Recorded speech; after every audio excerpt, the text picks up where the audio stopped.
Caramelito de mientras tanto.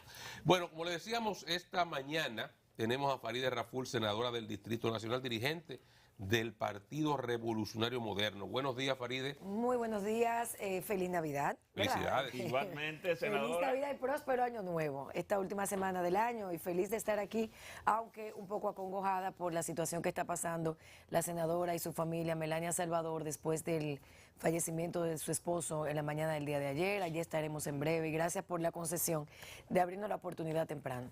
Farideh, tú presidiste la comisión bicameral que condujo la aprobación del proyecto de reordenamiento territorial. Ha habido algunas observaciones. En sentido general, yo creo que la mayor parte de la sociedad lo ha visto como positivo. Cuéntanos un poco de qué va el proyecto y qué, la gente que no entendemos mucho de eso, qué significa ese proyecto para el manejo de los territorios de nuestro país.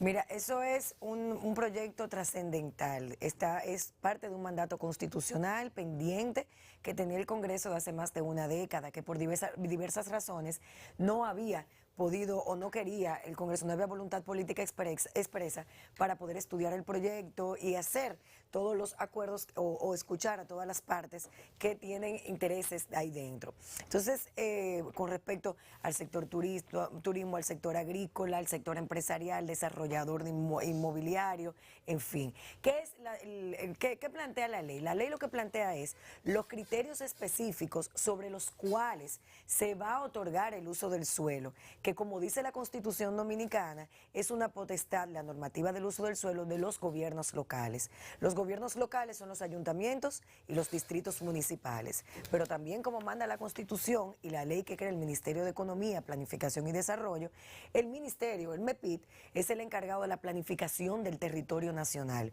bajo 4 instrumentos, y la ley lo plantea. El primero es el Plan Nacional de Ordenamiento Territorial, que por el mandato constitucional tiene que aprobarse a través de una ley. Eso es un plan nacional que ya va, se basa en los criterios de la ley, pero es un plan que establece MEPID específicamente con todas las sectoriales. Esa le falta por hacerlo. Ese ya próximamente se estará presentando ante el Congreso. Entonces, discúlpame, entonces los ayuntamientos sí otorgan el permiso de suelo, claro, pero a partir de lo que dispone esa ley. Correcto, a partir de los criterios que establece la ley ahora. Establecerá en su momento. Claro, que clasifica y califica el uso de suelo y le dice a los ayuntamientos, mira, bajo este esquema de calificación y clasificación es que tú vas a entregar ese uso de suelo. Ahora bien, tú como ayuntamiento vas a tener un acompañamiento del MEPID, Ministerio de Economía, Planificación y Desarrollo, que es el órgano rector del sistema. En esos 4 instrumentos, Plan Nacional, los planes regionales, tenemos 11 regiones. Acuérdense que también acabamos de aprobar la ley de regiones únicas, que era un mandato. Entonces, cada región tiene sus particularidades. El MEPID, con las sectoriales y los gobiernos locales, elabora los planes regionales. Luego vienen los planes municipales, que son los planes de ordenamiento que ya en el territorio específicamente los gobiernos locales entregan el uso de suelo. Y los supramunicipales. ¿Cuáles son los supramunicipales? Aquellos proyectos que tienen que ver ya con un interés marcado del Estado, con un proyecto desarrollador mucho más ambicioso. Por ejemplo, un aeropuerto. Ahí ya tendría que entrar el gobierno central con un consejo de ministros en el órgano rector y con los ayuntamientos que va a tocar en ese uso de suelo. Entonces es un proyecto sumamente importante, duramos 2 años en una comisión bicameral estudiándolo, marca un antes y un después. Nosotros hicimos un gran trabajo, los diputados y los senadores que estuvimos ahí. Yo, sin temor a equivocarme, puedo decir, no porque yo era la presidenta de la comisión, que esto es uno de los proyectos de ley que en este Congreso se ha estudiado de manera más pormenorizada.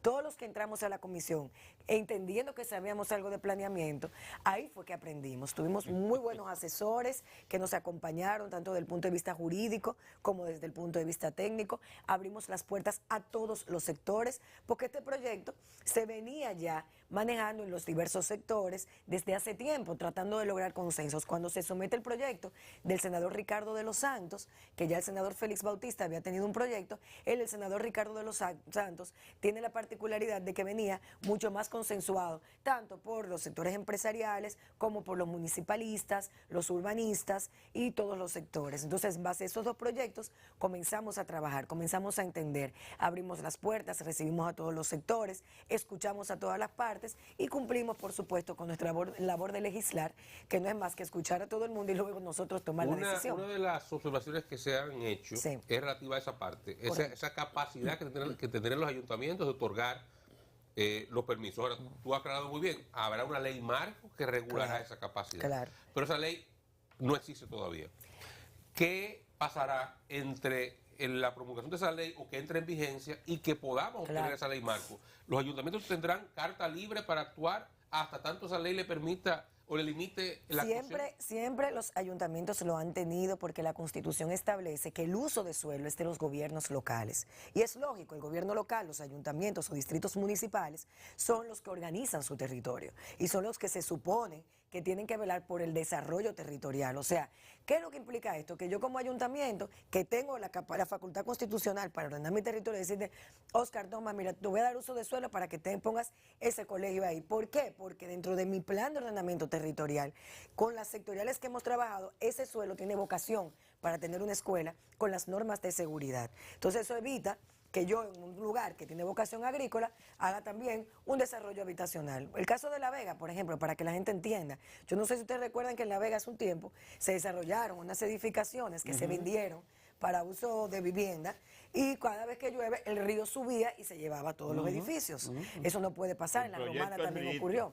Claro, muchos terrenos de vocación agrícola han sido utilizados para desarrollar proyectos ya... Exactamente, esa facultad que se critica que la ley le otorga a los ayuntamientos, es que la tiene la Constitución, siempre la ha tenido la Constitución. Ahora, ¿qué pasa? Que la ley le dice a los ayuntamientos, bajo estos criterios es que vas a otorgarlo, no me da la ganariamente. Y está obligando a los ayuntamientos a que tengan un plan de ordenamiento territorial, los ayuntamientos y distritos. ¿Por qué? Porque ese plan de ordenamiento territorial solamente lo tienen 2 municipios cabeceras en este país, Santiago de los Caballeros y el Distrito Nacional. Entonces, todos los demás no tienen prácticamente. Y aún así, aquí hay un lío en una escuela que la dan en cualquier sitio. No, yo te voy a decir algo peor todavía. Aquí el 70%, según un estudio que ha hecho la Alcaldía del Distrito Nacional, aproximadamente, si no me equivoco la cifra, el 70-65% de los colegios y las escuelas públicas en el Distrito Nacional no tienen permiso de uso de suelo. Entonces, eso es patético. Me comentaba un amigo que hay uno que tenga una calle sin salida. No. Tú tienes colegios al lado de estaciones de combustible. Sí. Eso es una amenaza permanente a la seguridad de los estudiantes y de todo el mundo. Tú tienes aprobado proyectos de desarrollo donde no deberían aprobarse porque tienen una vocación, por ejemplo, para área verde o para la construcción. Entonces esto viene también a garantizar que es lo más importante de esta ley, porque la gente a veces lo ve así técnico, yo trato de allanarlo un poco, en el desarrollo de las personas. Por ejemplo, el Distrito Nacional, que es mi zona de competencia, ¿verdad? En el marco político. Tenemos en la circunscripción número 3, asentamientos humanos que se han venido dando de manera desorganizada en muchos espacios, ¿verdad? Entonces, al lado del río, en la vulnerabilidad, cuando comenzaron a habitarse esos lugares, el Estado no tenía capacidad para dar servicios sanitarios en esa zona, no tenía capacidad para desarrollar ningún proyecto habitacional porque la tierra de ahí no tenía esa vocación, no tenía agua potable, tuvo que, sobre la capacidad que el territorio fue llenándose con las personas, el Estado tuvo que comenzar a suplir eso, pero con carencia, marginalidad y exclusión.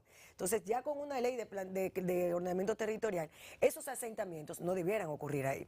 Y ya tú le das la potestad al Ministerio de Economía, Planificación y Desarrollo, a través de la ley, para que en los lugares donde no se ha hecho todavía el plan, acompañe a los ayuntamientos. Y antes de que se haga el plan... ¿Y no sería la liga la que le corresponde? No, porque la ley que crea el Ministerio de Economía, Planificación y Desarrollo le da la facultad, por obviamente un vínculo constitucional que el Estado tiene, al Ministerio de Economía, Planificación y Desarrollo. Entonces, ahora, entra la ley en vigencia, lo que decía Oscar.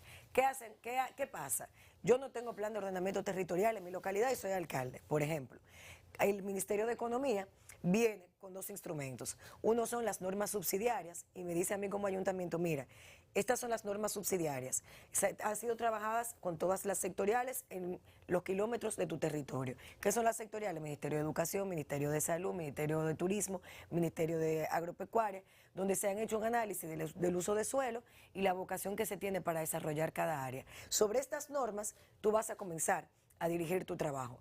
según la ley y los criterios que establece, los planes urbanizables o no urbanizables. Y ahí el ayuntamiento comienza a trabajar también con los instrumentos que le da el Ministerio de Economía para esos fines. O sea que hay un acompañamiento, hay un vínculo directo, ya lo que está desarrollado, evidentemente la ley garantiza que se respete, porque no podemos con una mandaria destruirlo todo, ¿verdad? ¿O hay que tener permiso ya, aunque no lo haya desarrollado? Tiene que evaluarse, pero ahora, por ejemplo, los dos municipios cabecera que tenemos plan de ordenamiento territorial, tenemos que revisarlo para adecuarlo a los criterios de la ley, a ver si lo hemos estado aplicando, para si no ajustarlos, de aquí en adelante. O sea que es una ley que marca un antes y un después.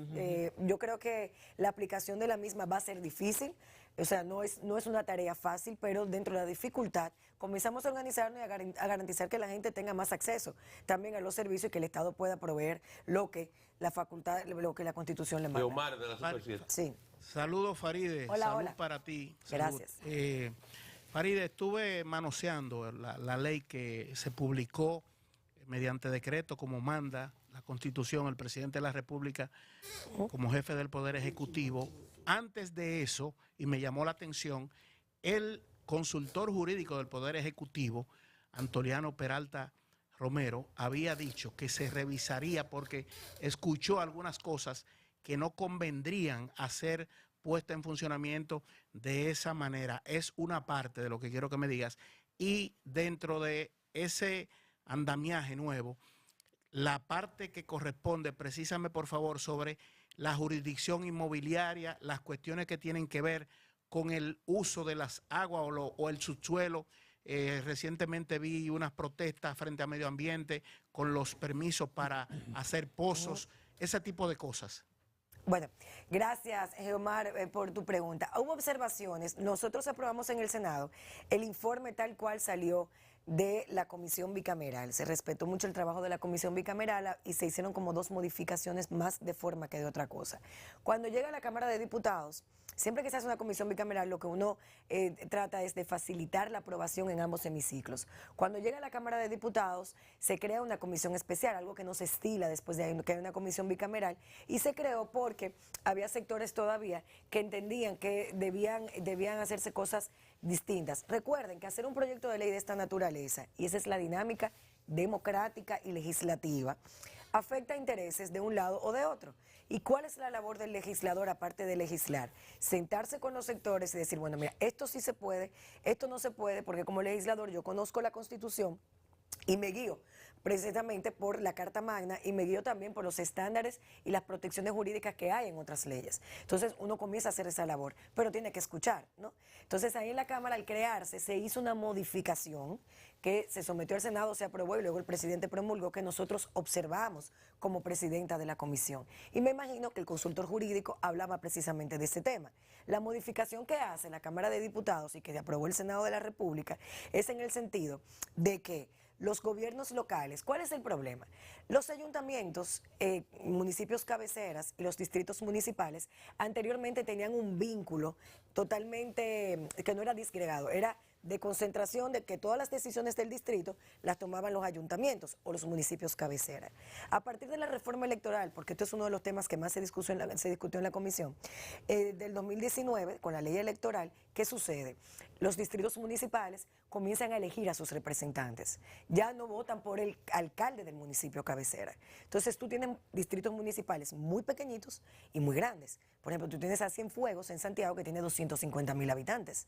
Entonces, ¿cómo tú le dices a Cienfuegos que su territorio lo va a organizar el municipio cabecera de Santiago? Hay distritos y distritos. En ese marco de discusión surgieron 2 cosas en la ley. Número 1.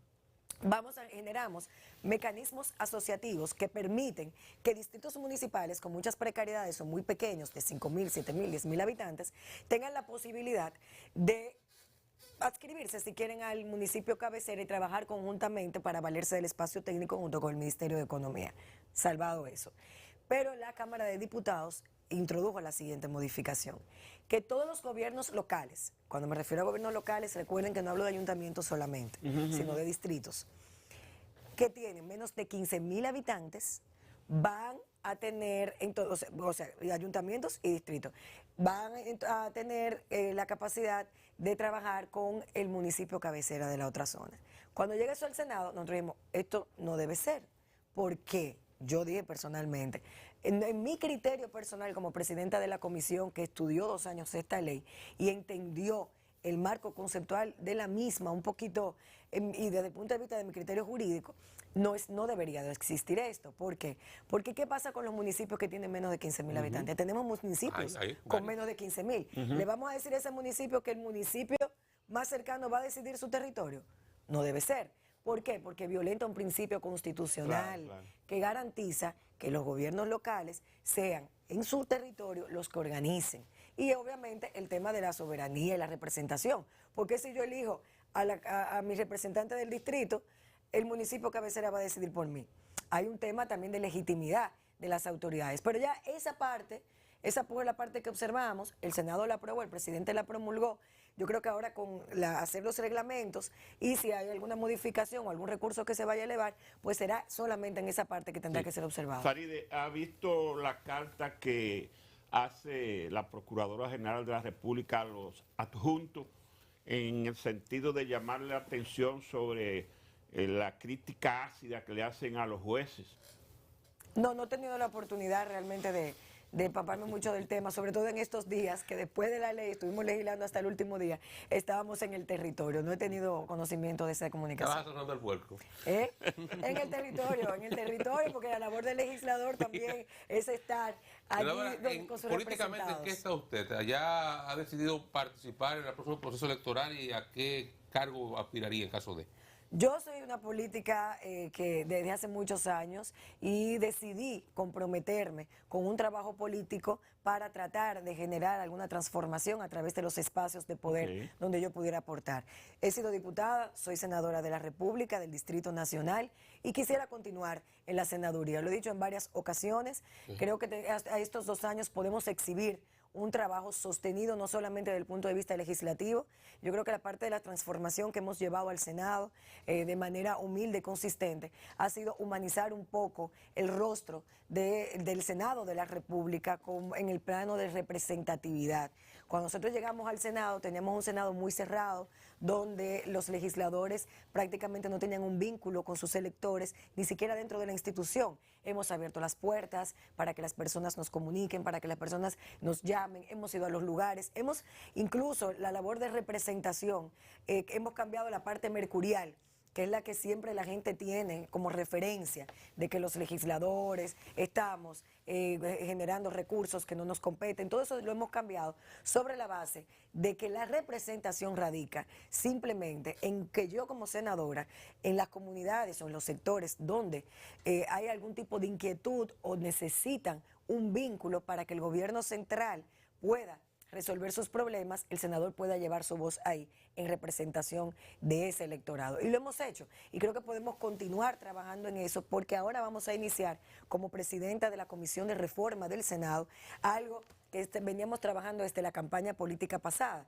que es la reforma institucional del Senado de la República Dominicana. Ya iniciamos con un diagnóstico desde el año pasado, un diagnóstico muy importante que se realizó y ahora a partir de esta legislatura vamos a enfocarnos mucho en la reforma. Eso implica la reforma de los reglamentos, el manual legislativo que tiene que ser armonizado con el de la Cámara de Diputados para viabilizar que los proyectos no duren tanto tiempo de estudio, que podamos también digitalizar un poco y basarnos en la tecnología para la participación no solamente presencial de los senadores en las comisiones o en las sesiones, sino que podamos participar, porque la pandemia nos enseñó que remoto también podemos incidir sin tener ausencias, que podamos abrir el trabajo de las comisiones, que es uno de mis planes, a que la gente pueda ver lo que se hace en las comisiones, que ahora están cerradas. Esa de comisión bicameral, por más que abriéramos, no podíamos estar permanentemente en vistas públicas. Si tenemos una herramienta digital que permita que las personas interesadas participen desde sus oficinas o sus casas en las discusiones de los legisladores, yo creo